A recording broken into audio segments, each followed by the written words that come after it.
بسم الله الرحمن الرحيم الحمد لله رب العالمين والصلاة والسلام على سيدنا ونبينا محمد وعلى آله وأصحابه أجمعين. سبحانك لا علم لنا إلا ما علمتنا إنك أنت العليم الحكيم. رب اشرح لي صدري ويسر لي أمري واحلل عقدة من لساني يفقه قولي وقل رب زدني علما. اللهم علمنا ما ينفعنا وانفعنا بما علمتنا وزدنا علما. اللهم لا سهل إلا ما جعلته سهلا وأنت تجعل الحزن إذا شئت سهلا. أعوذ بالله من الشيطان الرجيم. بسم الله الرحمن الرحيم. قل يا أيها الكافرون لا أعبد ما تعبدون ولا أنتم عابدون ما أعبد ولا أنا عابد ما عبدتم ولا أنتم عابدون ما أعبد لكم دينكم ولي دين. آپ صلی اللہ علیہ وسلم ایک مرتبہ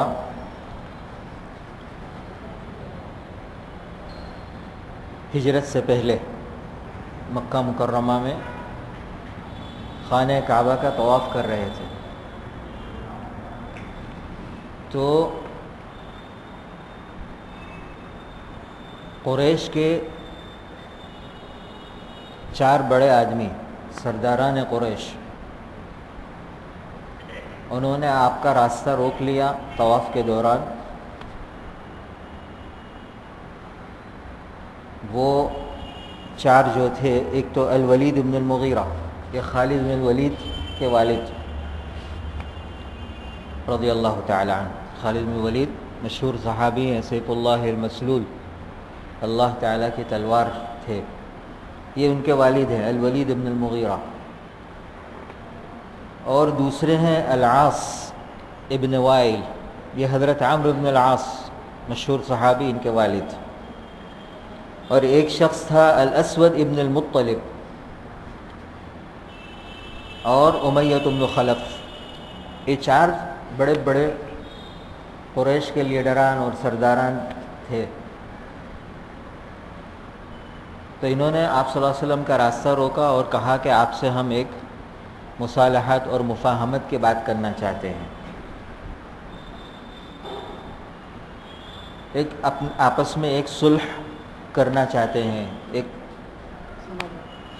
سمادھان کرنا چاہتے ہیں دین کے معاملے میں.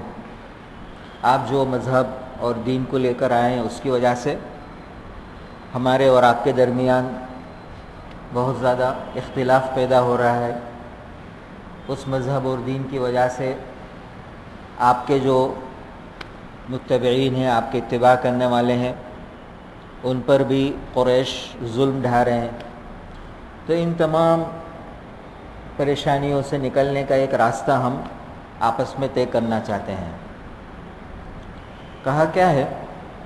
کہا کہ ایسا کرتے ہیں کہ 1 سال ہم آپ کے معبود، آپ جس کی عبادت کرتے ہیں یعنی اللہ جل جلالہ، 1 سال ہم ان کی عبادت کریں گے، اور دوسرے سال آپ ہمارے جو باطل معبود ہیں، بت وغیرہ جو ہیں، آپ ان کی عبادت کرو. اس طرح سے 1 سال ہم کریں گے، 1 سال آپ کرو گے، تو برابر سرابر ہم ہو جائیں گے، اور آپس میں جو خلیج ہے، جو اختلاف ہے، وہ ختم ہو جائے گا. آپ نے بھی ہماری بات مان لی اور ہم نے بھی آپ کا دین مان لیا. اس طرح سے یہ مسئلہ حل ہو جائے گا.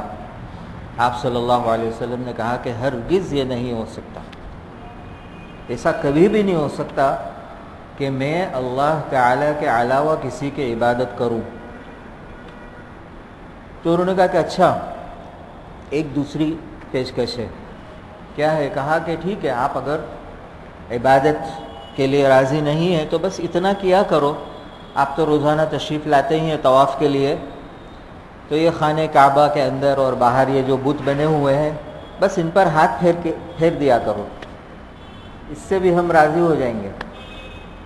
عبادت مت کرو لیکن ذرا ہاتھ ان پر پھیر دیا کرو. آپ نے کہا یہ بھی نہیں ہو سکتا. اس کے بعد پھر اللہ تعالیٰ نے یہ سورت نازل کی، قل یا ایھا الکافرون. گویا کہ ان کی جو پیشکش تھی ان سرداران قریش کی، اس کا یہ جواب اللہ تعالیٰ کی طرف سے آیا، اور اللہ تعالیٰ کی طرف سے فیصلہ اور براءت کا پورا اعلان۔ حقیقت تو یہ ہے کہ ہم اس صورت کو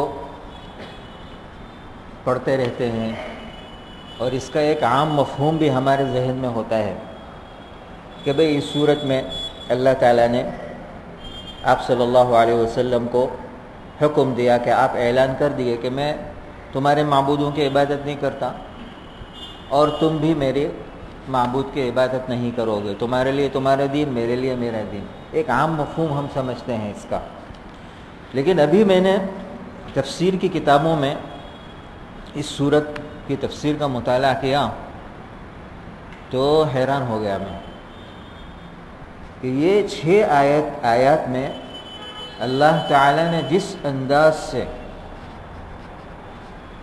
شرک سے براءت کا بیان کیا وہ صرف اللہ تعالیٰ ہی کر سکتے ہیں۔ یعنی یہ اس بات کی دلیل ہے کہ یہ قرآن جو ہے نا اللہ کا کلام ہے۔ انسان کے اندر اتنا عجیب انداز اختیار کرنا اللہ تعالیٰ کی وحدانیت اور شرک سے براءت کو ظاہر کرنے کے لیے، آگے جب اگر تفصیل آئے گی تو آپ لوگوں کو بھی تعجب ہوگا کہ ایک ایک لفظ کے اندر کتنی گہرائی ہے۔ ایک ایک لفظ جو اس صورت میں ہے نا وہ شرک سے براءت کو ظاہر کرتا ہے۔ تو قرآن کریم کو کتنی گہرائی سے ہم کو پڑھنا چاہیے، اور اس کے اندر جو معانی ہے اس میں کتنا غور کرنا چاہیے۔ بہت سارے اس سے ہم کو سبق ملتے ہیں زندگی کے۔ یہ صورت تا قیامت ہمارے لیے سبق ہے کہ دین کے معاملے میں کوئی رواداری نہیں۔ مسلمان دین کا کبھی بھی سودا نہیں کر سکتا، اپنی جان دے دے گا، لیکن ایمان اور یقین کے معاملے میں کبھی بھی کوئی سمجھوتا نہیں، کوئی لچک نہیں، کوئی نرمی نہیں۔ ایک مضبوط اپنا فیصلہ اور مضبوط اپنا مذہب اور دین اور اپنا موقف۔ اس سورت کا نام جیسا مشہور ہے سورہ کافرون ہے، اس لیے کہ اس میں قل یا ایھا الکافرون پہلی آیت میں لفظ کافرون آیا، اور سورت کا جو شان نزول جیسا کہ میں نے آپ کے سامنے عرض کیا کہ وہ ایک پیشکش کافرین کی طرف سے تھا، یہ جو سرداران قریش تھے ان کی طرف سے ایک پیشکش تھی، تو انہی کو جواب دینا تھا، تو انہی کے نام پر سورت کا بھی نام ہے سورہ کافرون۔ یعنی وہ لوگ جو اس سورت کے مخاطب ہیں، جن کو جواب دیا جا رہا ہے۔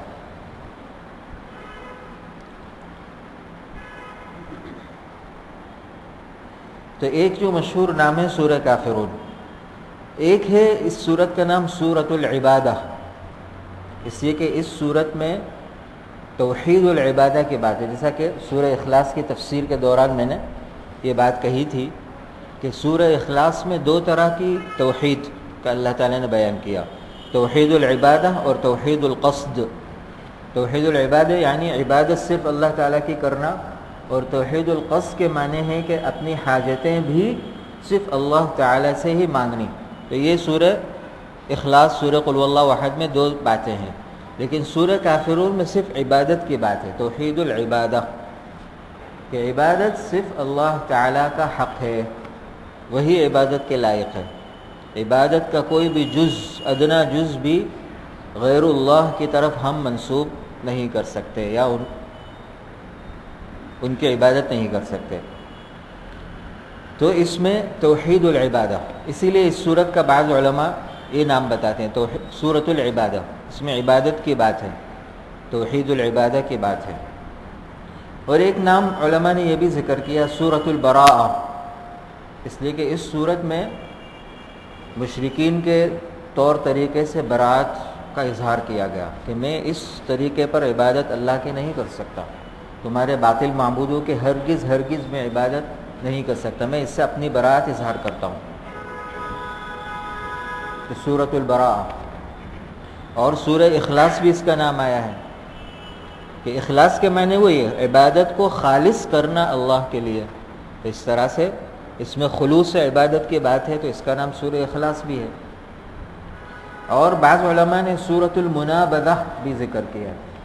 منابذت کے معنی چھوڑ دینا، ترک کر دینا، اس لیے کہ اس میں ترک کی بات ہے کہ نہیں تمہاری جو پیشکش ہے وہ رد ہے، میں انکار کرتا ہوں، ایسی کوئی بات نہیں ہو سکتی، ایسا کوئی سمجھوتا ہمارے درمیان ہو ہی نہیں سکتا. منابذہ، بھائی دور ہو جاؤ مجھ سے، میرا یہ طریقہ ہے ہی نہیں. منابذہ. اور ایک مشہور نام یہ بھی آتا ہے المقشقشہ، یہ بھی آتا ہے کتابوں میں، المقشقشہ، قاشین قاف شین. مقشقشہ کے معنی ہیں شرک سے بری کرنے والے. کہا جاتا ہے قشقشہ الطبیب المریض، ڈاکٹر نے مریض کو بیماری سے بری کر دیا، یعنی اس کی بیماری دور کر دی، تو اس عمل کو قشقشہ بولتے ہیں. تو اس صورت کا نام احادیث میں بھی آیا ہے، احادیث میں بھی یہ نام آیا ہے المقشقشہ، یعنی ہر قسم کے شرک سے انسان کو بری کرنے والے، پاک کرنے والے. اسی لیے آپ صلی اللہ علیہ وسلم نے، ایک صحابی ہے جن کا نام ہے جبلہ ابن الحارث ابن حارثہ، جبلہ ابن حارثہ، کہا جاتا ہے کہ یہ زید ابن حارثہ کے بھائی تھے. زید ابن حارثہ رضی اللہ تعالیٰ عنہ کے بھائی تھے، جبلہ ابن الحارث ابن حارثہ. ان کو آپ صلی اللہ علیہ وسلم نے نصیحت کی کہ جب بھی تم رات کے وقت اپنے بستر پر سونے کے لیے جاؤ تو سورہ کافرون پڑھ لیا کرو، تو اس سورت کی تلاوت سے اللہ تعالیٰ تمہارے نام عمل میں شرک سے براءت لکھ دیں گے. یعنی تم جب سوگے تو تم شرک سے بری ہو کر سوگے، اور اگر مقدر میں موت آنی ہے تو تمہارا خاتمہ ایمان پر ہوگا، اس لیے کہ تم نے سورہ کافرون پڑھ لی اور ہر قسم کے شرک سے تم نے براءت ظاہر کر دی، یعنی تم پکے ایمان پر ثابت قدم ہو. تو یہ آپ صلی اللہ علیہ وسلم نے ایک صحابی کو پڑھنے کے لیے کہا تھا. آپ صلی اللہ علیہ وسلم بھی اس سورت کو پڑھنے کا اہتمام کرتے تھے، خاص طور سے دن کی سب سے پہلی نماز اور دن کی سب سے آخری نماز. دن کی سب سے پہلی نماز کیا ہوتی ہے؟ فجر کی 2 سنتیں. فجر کی فرض نماز سے پہلے ہم 2 سنتیں جو پڑھتے ہیں، آپ صلی اللہ علیہ وسلم اہتمام کے ساتھ ان دو رکعتوں میں یہ 2 صورتیں پڑھتے تھے. پہلی رکعت میں سورہ کافرون اور دوسری رکعت میں سورہ اخلاص، اس لیے کہ دونوں میں توحید کی بات ہے، دونوں میں توحید اور ایمان اور یقین کی بات ہے. تو گویا کہ دن میں شروع کر رہا ہوں اللہ کی وحدانیت کے اقرار کے ساتھ، ایمان و یقین کو مضبوطی کے ساتھ بیان کرتے ہوئے اور اس کا اعلان کرتے ہوئے، اور دن کو ختم کر رہا ہوں اسی پر توحید کا اقرار کہ میں ایمان پر ثابت قدم ہوں، شروع دن سے لے کر ابھی تک پورا دن. تو آپ صلی اللہ علیہ وسلم آخری نماز جو پڑھتے تھے، یعنی وتر کی نماز، تہجد کے وقت آپ صلی اللہ علیہ وسلم پڑھتے تھے، تو اس میں بھی پہلی رکعت میں سورہ اعلیٰ سبح اسم ربک الاعلیٰ پڑھتے تھے، اور آخری جو 2 رکعتیں ہیں، بیچ والی رکعت میں سورہ کافرون اور آخری رکعت میں سورہ اخلاص پڑھتے تھے. اسی طرح کہا جاتا ہے کہ آپ صلی اللہ علیہ وسلم مغرب کی نماز کے بعد جو 2 سنتیں ادا کرتے تھے، اس میں بھی یہ 2 صورتیں پڑھتے تھے، اس لیے کہ وہ رات کی عبادتوں میں پہلی گویا کہ عبادت ہے فرض نماز کے بعد.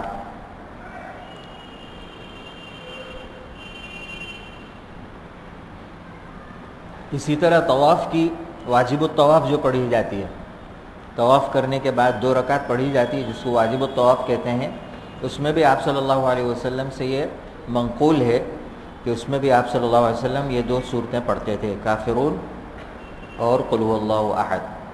تو اس سے بھی اس صورت کی فضیلت اور اہمیت سمجھ میں آتی ہے. ایک صحابی ہے جبیر بن مطعم رضی اللہ تعالی عنہ، انہوں نے ایک مرتبہ آپ صلی اللہ علیہ وسلم سے شکایت کی کہ میں بہت سی مرتبہ سفر پر جاتا ہوں اور سفر سے ناکام لوٹتا ہوں، کامیابی نہیں ہوتی، پریشانی ہوتی ہے، جس غرض اور کام سے میں نکلتا ہوں اس میں مجھے کامیابی اپنے مقصد میں نہیں ملتی۔ تو آپ صلی اللہ علیہ وسلم نے کہا کہ جب سفر میں جایا کرو تو کثرت سے سورہ کافرون پڑھا کرو، کہ تم سفر کے دوران کامیاب رہو گے، پرامن اور اطمینان سے رہو گے اور اپنے مقصد میں کامیاب ہوتے ہوئے لوٹو گے۔ حضرت جبیر رضی اللہ تعالیٰ عنہ فرماتے ہیں کہ اس کے بعد میں نے اپنے اسفار کے دوران اس سورت کو پڑھنے کا اہتمام کیا تو واقعتاً ایسا ہی ہوا کہ اس کے بعد جب میں سفر کرتا تھا تو ہمیشہ میرا سفر کامیاب رہتا تھا۔ اس سے بھی اس سورت کی فضیلت سمجھ میں آتی ہے۔ سورت شروع ہو رہی ہے قل یا ایھا الکافرون، قل، اور قرآن کریم میں قل سے شروع ہونے والی 5 صورتیں ہیں۔ 4 قل جو ہم کو معلوم ہے، کافرون، سورہ اخلاص اور معوذتین، اور ایک ہے سورہ جن جو قل سے شروع ہوتی ہے، قل اوحی الی انہ استمع نفر من الجن۔ اس سے پہلے بھی میں نے یہ عرض کیا تھا کہ جو صورتیں قل سے شروع ہوتی ہیں یا تو اس میں کوئی بہت عجیب اور غریب کوئی انوکھی بات بتائی جا رہی ہے، جیسا کہ جن کا واقعہ، جناتوں کا آپ صلی اللہ علیہ وسلم کے ساتھ ملاقات کرنا، آپ صلی اللہ علیہ وسلم سے قرآن کریم سننا اور پھر ان کا ایمان لانا اور اپنی قوم کی طرف داعی بن کر جانا، یہ بہت انوکھا اور عجیب واقعہ تھا۔ سیرت، آپ کی سیرت مطہرہ میں شاید 1 یا 2 بار ایسا پیش آیا، تو بہت انوکھا قصہ تھا۔ تو اس کے لیے قل اوحیہ، یعنی اس کا اظہار کرنا اور اس کا بیان کرنا ضروری تھا، اس لیے قل آیا، یعنی آپ کہہ دیجئے، آپ بتا دیجئے، قل۔ اور یہ 4 صورتیں ہیں، تو اس میں بھی سورہ کافرون اور سورہ اخلاص۔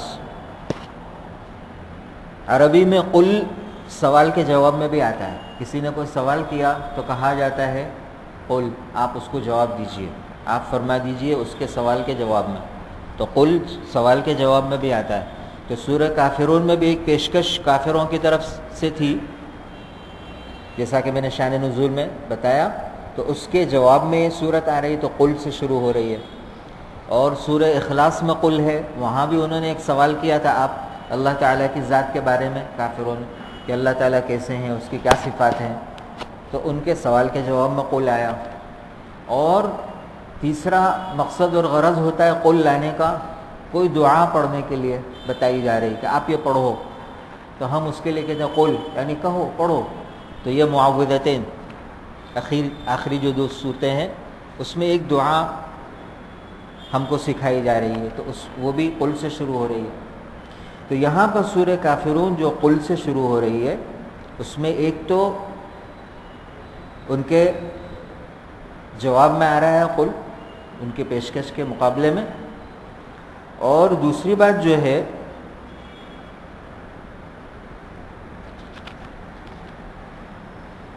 یہ بھی بتایا جا رہا ہے کہ یہ جو وحدانیت اور توحید کا حکم ہے، یہ کوئی آپ صلی اللہ علیہ وسلم نے اپنے طور پر کوئی طریقہ اختیار نہیں کر رہا ہے، بلکہ یہ اللہ تعالیٰ کی طرف سے ایک حکم دیا جا رہا ہے، اور اللہ تعالیٰ کی طرف سے آپ کے لیے یہ مذہب اور طریقہ بتایا جا رہا ہے۔ گویا کہ قل کے معنی ہے کہ اے محمد صلی اللہ علیہ وسلم، میں آپ کو حکم کرتا ہوں کہ آپ یہ بات بتا دیں۔ گویا کہ اللہ تعالیٰ کی طرف سے یہ بتایا جا رہا ہے کہ یہ اللہ نے آپ کے لیے یہ مذہب اور یہ طریقہ اور یہ اسلام آپ کو دیا ہے یا بتایا ہے۔ اپنے طور و طریقے سے کوئی مذہب اور طریقہ ہم نے یا آپ صلی اللہ علیہ وسلم نے نہیں بنایا، اللہ کی طرف سے یہ آپ کو پورا نظام دیا گیا۔ تو یہ ظاہر کرنے کے لیے کہ ہماری طرف سے ہے یہ حکم کہ آپ بتا دو کہ میرا عبادت کا یہ طریقہ ہے۔ عبادت کا طریقہ گویا کہ اللہ تعالیٰ کی طرف سے بتایا گیا۔ اور تیسرا یہ ہے کہ اس بات کو پوری دنیا میں اعلان کر کے کہہ دو، قل، سب کو بتا دو، ایمان و یقین کی بات پوری دنیا میں پھیلا دو، اس کے لیے قل آیا۔ آپ کہہ دیجئے برملا علی الاعلان کھلم کھلا. اسی لیے یہ صورت جب نازل ہوئی تو آپ صلی اللہ علیہ وسلم ان سرداروں کی مجلس میں گئے جہاں وہ بیٹھے ہوئے تھے اور ان کے سروں پر کھڑے رہ کر یہ صورت پڑھی. تو یہ گویا کہ اس قل پر عمل کیا آپ صلی اللہ علیہ وسلم. اللہ تعالیٰ نے کہا آپ کہہ دیجئے. تو ایسا نہیں کہ بھئی کسی کو اپنے صحابہ میں سے کسی کو بتا دیا کہ بھئی یہ صورت نازل ہوئی، نہیں، ان کو جا کر بتایا کہ تم نے جو پیشکش کی تھی اس کے جواب میں یہ صورت نازل ہوئی اور مجھے اعلان کرنے کا حکم دیا گیا ہے اور میں تمہارے سروں پر کھڑے رہ کر اس کا اعلان کرتا ہوں کہ میں تمہارے طریقے سے بالکل بری ہوں. تم نے جو پیشکش کی وہ میری طرف سے وہ قابل قبول نہیں ہے، میں اس کا انکار کرتا ہوں، رد کرتا ہوں. تو قل میں 3 باتیں ہو گئی. ایک تو جواب کے سوال میں قل آ رہا ہے، سوال کے جواب میں قل آ رہا ہے، اور دوسرا کہ بھئی یہ اللہ تعالیٰ کی طرف سے یہ طریقہ بتایا جا رہا ہے، اس کے لیے قل آیا، اور تیسرا یہ کہ سب میں اس کا اعلان کر دو، اور خصوصاً وہ جو آپ کے پاس یہ بات لے کر آئے تھے. یا ایہا، عربی میں جب کسی کو پکارا جاتا ہے تو اگر جو لفظ پکارنے میں بولا جا رہا ہے اس کے شروع میں الف لام ہو، اس کے شروع میں الف لام ہو، جیسے الکافرون ہے، الکافرون میں شروع میں الف لام ہے، تو عربی میں اس کے پہلے ایو آتا ہے اور اس کے ساتھ ہاں زیادہ تنبیہ کے لیے ہوتی ہے، ان کی توجہ کو ملتفت کرنے کے لیے اپنی طرف. تو ایھا الکافرون، جب بھی عربی میں جس لفظ کے ذریعے پکارا جا رہا ہے کسی کو اور اس لفظ کے شروع میں ال آئے گا تو ایو پہلے آئے گا. جیسے المدثر تو ایھا المدثر، المزمل تو ایھا المزمل، الناس الف لام ہے تو ایھا الناس آئے گا، ایو ضرور آئے گا. یہ عربی کا ایک قاعدہ ہے. لیکن اگر یا آ رہا ہے وہ بھی ندا کے لیے ہوتا ہے، وہ بھی پکارنے کے لیے استعمال کیا جاتا ہے، تو اور مزید کوئی اہم بات بتانے کے لیے توجہ کو پھیرنے کے لیے آتا ہے. سامنے والے کو اور زیادہ متوجہ کرنا ہو تو یا اور بڑھا دیا جاتا ہے. ایو سے کام چل جاتا ہے لیکن یا بڑھانے سے اور مزید اہتمام ظاہر کیا جاتا ہے کہ دیکھو بھائی اچھی طرح سے متوجہ ہو جاؤ، میں ایک بہت اہم بات تم لوگوں کو بتانا چاہتا ہوں. تو اس کے لیے دونوں باتیں استعمال کرتے ہیں، یا ایھا. حالانکہ ایو ندا کے لیے ہے، پکارنے کے لیے، اور یا بھی پکارنے کے لیے، دونوں چیزیں ایک ساتھ اگر جمع ہو جائے تو یہاں پر ایک بہت اہم بات بتائی جا رہی ہے، ایک فیصلہ سنایا جا رہا ہے قیامت تک آنے والی انسانیت کے لیے کہ دین و ایمان کے بارے میں کوئی سمجھوتا نہیں. تو اسی لیے دونوں چیزیں آئی، یا ایھا الکافرون. اس کے بعد پھر آ رہا ہے الکافرون. الکافرون کہہ کر علماء فرماتے ہیں کہ ابھی تو آگے کوئی بات آئی نہیں، لیکن یہیں پر آ کر آپ صلی اللہ علیہ وسلم نے فیصلہ کر دیا یا آپ کو فیصلہ سنا دیا گیا. الکافرون میں فیصلہ ہو گیا کہ یہ جو پیشکش لے کر آئے یہ کفر ہے. الکافرون کہہ کر ہاں پہلے سے ہی فیصلہ کر دیا گیا. من اول الامر، کہتے ہیں حسم الامر من اول الامر، پہلے ہی قدم پر پہلی ہی بات میں اپنا فیصلہ سنا دیا کہ یہ جو بات تم کر رہے ہو یہ کفر ہے اور تم کافرین ہو. یہ بات کرنا کفر ہے. عبادت میں اللہ تعالیٰ کے علاوہ کسی دوسرے کو شریک کرنا کفر ہے. یہ جو تم کہہ رہے ہو نا کہ ٹھیک ہے ایک سال تم اپنے معبود کی عبادت کرو، ایک سال ہمارے معبودوں کی عبادت کرو، یہ شرک کفر ہے. تو ایک چیز تو یہ ہوئی حسم الامر من اول الامر، اور دوسرا کافرون کہا اور کافر کا جو لفظ ہے نا اس کو کہتے ہیں اسم فاعل. اسم فاعل آتا ہے کسی چیز کے ثبوت کے بیان کرنے کے لیے، یعنی کوئی صفت، کوئی چیز کسی کے اندر ثابت ہو، موجود ہو، ہر وقت وہ رہتی ہو اس کے اندر وہ صفت، تو اس کے لیے فاعل کا صیغہ استعمال کرتے ہیں عربی میں. تو کافر کہا یعنی تم ابھی بھی اور آئندہ بھی اسی صفت پر باقی رہو گے. یہ معجزہ ہے قرآن کا کہ قرآن نے کہہ دیا کہ تم آئندہ بھی ایمان نہیں لاؤ گے. الکافرون کہہ کر یہی ہوا کہ یہ چاروں کفر کی حالت میں مرے. تو قرآن نے الکافرون کہہ کر آگے کی بات بھی بتلا دی کہ یہ صفت تمہارے اندر باقی رہے گی. اگر باقی رکھنا مراد نہیں ہوتا تو اللہ تعالیٰ فرماتے یا ایھا الذین کفروا، اے وہ لوگ جنہوں نے کفر کیا. یعنی بعد میں ہو سکتا ہے اس سے برات اظہار کر کے تم پھر ایمان لے آؤ، لیکن یوں نہیں کہا یا ایھا الکافرون. کافر کا جو صیغہ ہے نا وہ ثبوت پر دلالت کرتا ہے عربی میں، یعنی وہ صفت جو باقی رہے گی آئندہ بھی. تو ایسا ہی ہوا کہ یہ چار ایمان نہیں لائے اور کفر کی حالت میں مرے. اور پھر صیغہ جمع اللہ نے استعمال کیا، کافرون، اے کافرو، یعنی بہت سارے. تو گویا کہ آئندہ بھی آنے والے جو بھی ہوں سب کے لیے یہ کہہ دیا یا ایھا الکافرون. اور چوتھی بات علماء نے ذکر کی کہ یہ صورت آپ صلی اللہ علیہ وسلم نے ان کی مجلس میں کھڑے ہو کر پڑھی اور ان کو الکافرون کہا. اس سے آپ صلی اللہ علیہ وسلم کی بہادری بھی ظاہر ہوتی ہے کہ ایک لفظ جو وہ پسند نہیں کر رہے ہیں اپنے بارے میں کہنا، وہ آپ نے ان کے سامنے کہہ دیا کہ اے کافرو. تو اس سے آپ صلی اللہ علیہ وسلم کی شجاعت اور بہادری. آپ اکیلے تھے اور وہ بڑے بڑے سرداران قریش وہاں پر بیٹھے تھے، آپ کو تکلیف پہنچا سکتے تھے، لیکن آپ کو اپنے بارے میں اطمینان تھا اور اللہ تعالیٰ نے بھی آپ کی حفاظت کی تھی. تو دیکھو الکافرون میں چار باتیں ہیں. یہ میں کہہ رہا تھا کہ ایک تو ہے سرسری پڑھ لینا اور اس کا عام مفہوم سمجھ لینا، اور ایک ہے کہ اس کا گہرائی سے مطالعہ کرنا. اس کے اندر سے علماء بڑی عجیب عجیب باتیں نکالتے ہیں. تو آپ دیکھ رہے ہو نا کہ ایک ایک لفظ کتنا کیا کہہ سکتے ہیں اللہ تعالیٰ کے بارے میں، تو میری زبان نہیں چل سکتی. انتخاب جس کو بولتے ہیں، ایک ایک لفظ چننا بڑے اہتمام سے اور اس کو جمانا.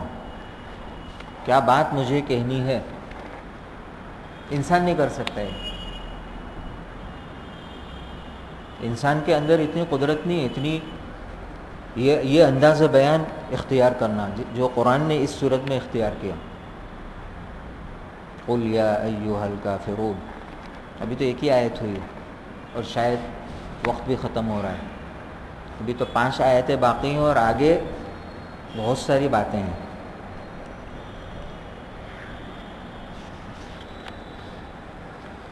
اللہ اکبر. اللہم فہمنا القرآن. آگے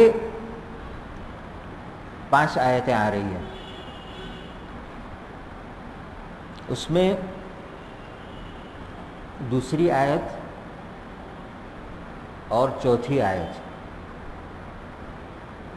اس میں آپ صلی اللہ علیہ وسلم نے اپنا فیصلہ سنایا کہ تم جو پیشکش لے کر آئے ہو نا میرے سامنے کہ 1 سال ہم عبادت کریں 1 سال تم عبادت کرو، اس میں میرا کیا فیصلہ ہے، اس کے بارے میں میرا کیا موقف رہے گا.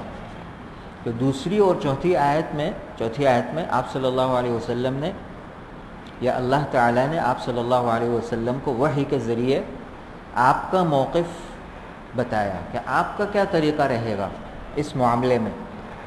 اور تیسری اور 5ویں آیت میں سامنے والے کا کیا طریقہ رہے گا اور کیا انداز رہے گا وہ بیان کیا گیا. اگر میں ترتیب سے چلوں گا تو ان آیات میں جو باریکیاں ہیں نا وہ بہت اچھی طرح ظاہر نہیں ہوگی. اس لیے ہم کو تفسیر میں پہلے دوسری آیت پھر چوتھی آیت لینی پڑے گی اور پھر تیسری اور پانچویں، تاکہ دونوں فریقین جو ہیں، طرفین جو ہیں، ان کا موقف پورا تصور میں آ جائے کہ میرا کیا طریقہ ہے اور تمہارا کیا طریقہ ہے۔ اس لیے کہ پہلے آپ صلی اللہ علیہ وسلم کی طرف سے ایک بات ہے، پھر مشرکین کا موقف، پھر آپ کی ایک بات ہے، پھر مشرکین، ترتیب تو یوں ہے قرآن کریم کی، لیکن اس کو سمجھنے کے لیے ہم کو پہلے دوسری آیت اور چوتھی آیت لینی پڑے گی۔ تو دوسری آیت میں اللہ تعالیٰ فرماتے ہیں لا اعبد ما تعبدون، لا اعبد ما تعبدون، اور چوتھی آیت میں ہے ولا انا عابد ما عبدتم۔ یہ دونوں آیتیں آپ صلی اللہ علیہ وسلم کی طرف سے عبادت کا طریقہ کیا رہے گا، یا اس پیشکش میں میرا موقف اور میری رائے اور میرا فیصلہ کیا ہوگا، وہ بتایا جا رہا ہے۔ لیکن دونوں آیتوں میں تعبیر کا اختلاف ہے۔ پہلی آیت میں کیا ہے لا اعبد ما تعبدون، اور چوتھی آیت میں کیا ہے ولا انا عابد ما عبدتم۔ الفاظ الگ الگ ہیں۔ علماء فرماتے ہیں کہ لا جو ہے یہ انکار کے لیے آتا ہے، کسی چیز کا انکار کرنا، نفی کرنا، نہ بولنا، نہیں ایسا نہیں ہو سکتا۔ اور ایک دوسرا لفظ عربی میں ما، وہ بھی انکار کے لیے بولا جاتا ہے۔ لیکن لا کے اندر جو قوت ہے اور جو ثبات ہے، یوں کہہ سکتے ہو، وہ ماں کے اندر نہیں ہے، ماں کے لفظ میں۔ قرآن کریم میں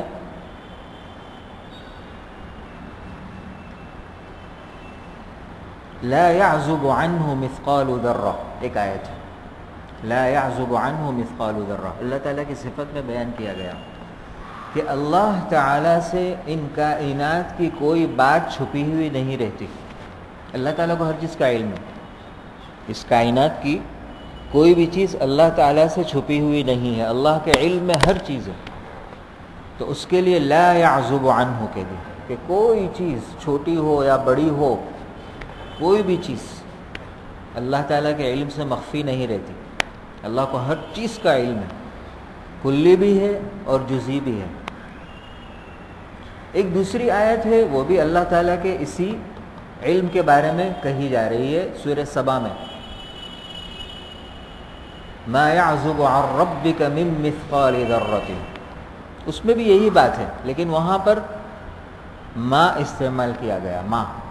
لیکن کہتے ہیں کہ ما جو ہے نا وہ انکار اور نفی میں اتنا مضبوط نہیں ہے، تو اس کو سہارا دینے کے لیے عرب من بڑھا دیتے ہیں، ما يعزب عن ربك من مثقال ذرة، ماں کے ساتھ من بڑھا دیتے ہیں تو پھر اس کے اندر طاقت آ جاتی ہے بات میں۔ لیکن لا اتنا مضبوط ہے کہ وہ اکیلے انکار کے لیے کافی ہے۔ اسی لیے ہم کلمہ توحید میں لا الہ الا اللہ بولتے ہیں کہ کوئی بھی عبادت کے لائق نہیں ہے، لا الہ، کوئی نہیں ہے عبادت کے لائق الا اللہ، صرف اللہ تعالی یا سوائے اللہ تعالی کے۔ تو وہاں پر لا بولا، لیکن قرآن میں یہی بات ماں سے بھی آئی ہے، لیکن وہاں پر من ہے، وما من الہ الا الہ واحد، اور اس کائنات میں کوئی بھی معبود نہیں ہے یا عبادت کے لائق نہیں ہے مگر ایک الہ واحد، ایک ذات جو عبادت کے لائق ہے، یعنی اللہ تعالی۔ تو دیکھو قرآن میں جب بھی ما آتا ہے، جو بھی وہ نفی کے لیے، انکار کے لیے، لیکن اس میں من بڑھا دیتے ہیں تو اس کے اندر انکار اور نفی کی طاقت بڑھ جاتی ہے۔ لیکن لا اکیلا نفی کے لیے کافی ہے، نہ ابھی، نہ آئندہ، نہ مستقبل میں کوئی سمجھوتا نہیں ہے۔ اسی لیے 4 مرتبہ لا آیا 4 آیتوں میں، لا اعبد ما تعبدون ولا انتم عابدون ما اعبد ولا انا عابد ما عبدتم ولا انتم عابدون ما اعبد، چاروں آیتوں میں لا لا لا آیا۔ میں بھی میرے طریقے پر ثابت رہوں گا اور تم بھی اسی طرح رہو گے۔ ان کی طرف سے بھی یہ بات کہی جا رہی ہے کہ تم بھی اسی پر رہو گے، تم بھی عبادت میں اللہ کے علاوہ دوسروں کو شریک کرتے رہو گے، تو ان کے ساتھ بھی لا ہے، یہ قوت پر دلالت کرتا ہے۔ دوسرا لفظ ہے اعبدو، یہ اس کو عربی میں فعل مضارع بولتے ہیں۔ فعل مضارع جب لا کے ساتھ آتا ہے تو علماء فرماتے ہیں کہ یہ مستقبل کی بات کرتا ہے، یعنی آئندہ میں عبادت نہیں کروں گا۔ یہ کیوں ایسا کہا لا اعبد، میں آئندہ عبادت نہیں کروں گا؟ تو ابھی کا کیا؟ ابھی کی بات کرو نا، ابھی بات ہو رہی ہے، ابھی کیا آپ کا موقف ہے؟ اب تم آگے کی بات کرتے ہو۔ تو کہا کہ ان کی پیشکش یہی تھی، انہوں نے کیا کہا تھا کہ 1 سال ہم تمہارے معبودوں کی عبادت کریں گے، یعنی پہلے ہم شروع کریں گے، اور ان کا مقصد یہی تھا کہ ہم کو کچھ ان کا طریقہ اختیار نہیں کرنا، ہم کو تو ان کے موقف میں رکھنا ڈالنا ہے، آپ صلی اللہ علیہ وسلم کو اپنے ثابت قدمی سے متزلزل نعوذ باللہ کرنا ہے، اس لیے ہم جھوٹ موٹ ان کے 1 سال معبود کی عبادت کریں تاکہ یہ پھر نعوذ باللہ پھسل کر ہمارے طرف آ جائیں۔ تو کیونکہ آپ صلی اللہ علیہ وسلم کا نمبر کب آنے کا تھا؟ 1 سال کے بعد، تو وہ بات کہی ہے پہلی آیت میں، لا اعبدو، کہ میں مستقبل میں جب میری باری آئے گی یعنی ہرگز میں عبادت نہیں کروں گا۔ لیکن علماء فرماتے ہیں کہ جب ایک شخص 1 سال کے بعد کی کوئی چیز پر راضی نہیں ہو رہا ہے تو فی الحال راضی ہوگا، تو وہ حال تو آ ہی گیا اس کے اندر، یعنی نہ ابھی نہ آئندہ، نہ ابھی نہ آئندہ میں عبادت نہیں کروں گا۔ یہ ہے لا اور اعبدو کیوں صیغہ مضارع استعمال کیا؟ اس لیے کہ باری آنے کے 1 سال کے بعد، تو وہ مضارع کی بات ہے یعنی مستقبل کی بات ہے، اور کیونکہ مستقبل کے لیے اتنی مضبوطی سے کوئی بات کہی جا رہی ہے تو حال کی بات آ گئی، ابھی بھی نہیں ہو سکتا۔ اچھا، آپ صلی اللہ علیہ وسلم نے اپنے بارے میں کیوں پہلے فیصلہ سنایا؟ ان کی بات کیوں نہیں کی؟ یعنی کیوں یوں نہیں کہا کہ تم میرے معبود کی عبادت نہیں کرو گے اور نہ میں تمہارے معبودوں کی عبادت کروں گا؟ پہلے اپنی بات کہی کہ میں تمہارے باطل معبودوں کی عبادت نہیں کروں گا آئندہ، اور تم بھی عبادت نہیں کرنے والے ہو۔ اپنی بات کیوں پہلے کہی؟ کہا کہ اسی میں تو براعت ہے، اپنا موقف جو اچھی طرح سے ظاہر کرنا ہے تو پہلے اپنی بات رکھی کہ بھول جاؤ اس بات کو، بالکل بھول جاؤ، میں آ ہی نہیں سکتا اس بات کی طرف، تو اپنا موقف پہلے ظاہر کر دیا۔ اس میں براعت ظاہر ہے، یا بہت مضبوطی سے اپنی براعت شرک سے ظاہر ہو رہی ہے، اس لیے اپنی بات پہلے رکھی۔ وہ لکم دینکم میں یہی بات آئے گی، آخری آیت میں بھی یہی بات ہے، جو پہلی آیت میں جس شدت سے براعت کا اظہار کیا گیا اسی شدت کو لکم دینکم ولی دین میں ظاہر کیا گیا۔ لکم دینکم کا کیا معنی ہے؟ تم کو تمہارا دین مبارک اور میرے لیے میرا دین۔ کوئی شخص تمہارے پاس کوئی چیز لے کر آوے کہ بھئی یہ بہت اچھی چیز ہے، آپ لے لو، نیا موبائل آیا ہے مثلا، بہت اچھا ہے، تو آپ کو اپنا موقف انکار کا بیان کرنا ہے کہ نہیں مجھے ضرورت نہیں ہے۔ تو آپ اگر یوں کہیں کہ مجھے ضرورت نہیں، آپ کے پاس رکھیے، تو یہ بات ذرا نرمی کی ہو گئی۔ لیکن اگر تمہارے پاس رہن دو، مجھے ضرورت نہیں ہے، کون سا زیادہ مضبوط ہے؟ دوسرا والا، پہلے اس کو کہہ دینا کہ تمہارے پاس رہن دو، مجھے ضرورت نہیں ہے، یہ لکم دینکم، تمہارا دین تم کو مبارک۔ یہ اظہار براعت کہ میں ادھر آ ہی نہیں سکتا، تمہارے دین کی طرف کسی بھی طرح آ ہی نہیں سکتا، ولی دین، اور میرے لیے میرا عبادت کا طریقہ ہے۔ بات بہت لمبی ہو جائے گی، انشاءاللہ آئندہ مجلس میں بقیہ صورت پر کلام کیا جائے گا۔ واللہ اعلم بالصواب۔ سبحانک اللہم و بحمدک و تبارک اسمک و تعالی جدک و لا الہ غیرک۔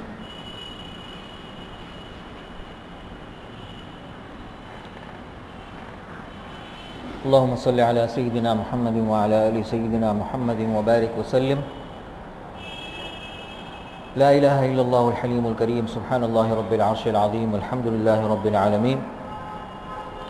نسألك موجبات رحمتك وعزائم مغفرتك والعزيمة على الرشد والغنيمة من كل بر والسلامة من كل إثم. لا تدع لنا ذنبا إلا غفرته، ولا هما إلا فرجته، ولا كربا إلا نفسته، ولا دينا إلا قضيته، ولا حاجة هي لك رضا إلا قضيتها ويسرتها. فيسر أمورنا واشرح صدورنا وبيض وجوهنا وثقل موازيننا ويمن كتابنا ويسر حسابنا واختم بالصالحات أعمالنا.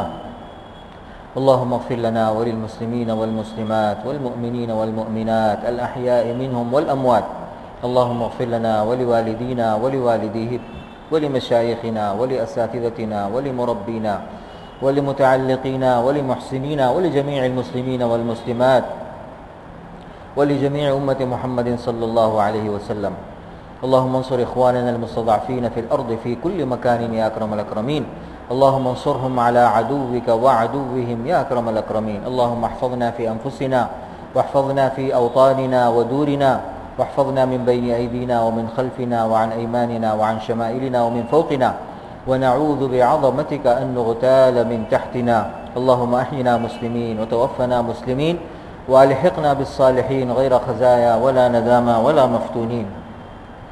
اللهم حبب إلينا الإيمان وزينه في قلوبنا، وكره إلينا الكفر والفسوق والعصيان، واجعلنا من الراشدين يا أكرم الأكرمين.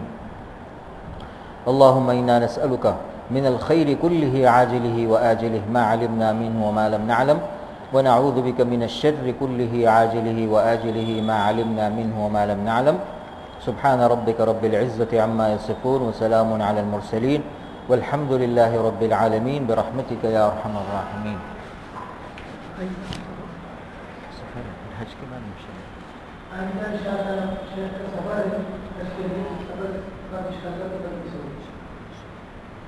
نستودعكم الله.